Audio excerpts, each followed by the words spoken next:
কাঠ প্রকৃতির এক নীরব শক্তি। বহু বছর বহু ঋতু রোদ বৃষ্টি পেরিয়ে যে গাছের ঢাল হয়ে উঠেছিল ছায়া, একদিন সেটা আসে কাঠের রূপে, নতুন কিছু হয়ে উঠতে। আসসালামু আলাইকুম বিয়াস, আশা করি আল্লাহর অশেষ রহমতে সবাই অনেক অনেক ভালো আছেন। আবারও চলে আসলাম নতুন একটি ভিডিও নিয়ে। এই মেশিনটি এখন ধীরে ধীরে সেই কাঠের গায়ে তুলে দিচ্ছে এক জীবন্ত নকশা।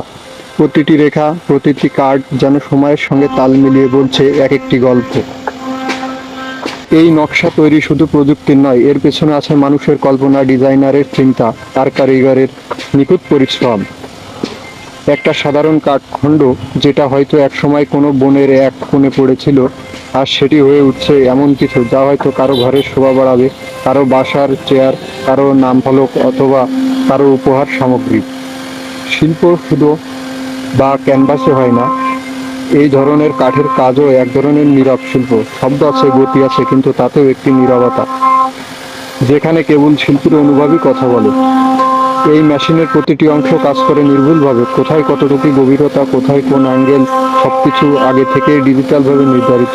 তবুও প্রতিটি কাজ আলাদা, প্রতিটি কাঠের টেক্সচার, গ্রেইন, শক্তি সবই এক একটা নতুন চ্যালেঞ্জ।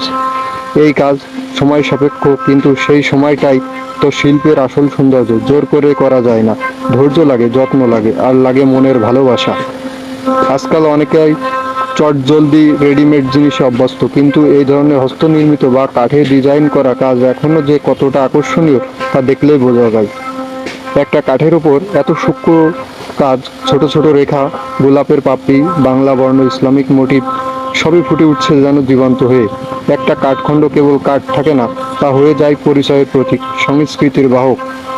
এই কাজের মধ্য দিয়ে আমরা শুধু ব্যবসা করি না, আমরা শিল্পকে বাঁচিয়ে রাখি, ঐতিহ্যকে এগিয়ে নিই, আর প্রজন্ম থেকে প্রজন্ম পৌঁছে দিই মাটির গন্ধ, কাঠের ছোঁয়া আর আত্মার নকশা। এই ভিডিও শুধু একটি কাজের দৃশ্য নয়, এটি এক সৃষ্টির সাক্ষ্য। ধন্যবাদ এই সম্পূর্ণ ভিডিও দেখার জন্য।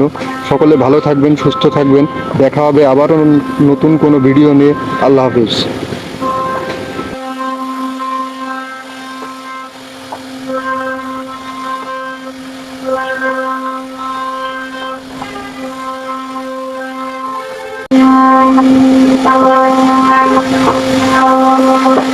Thank you.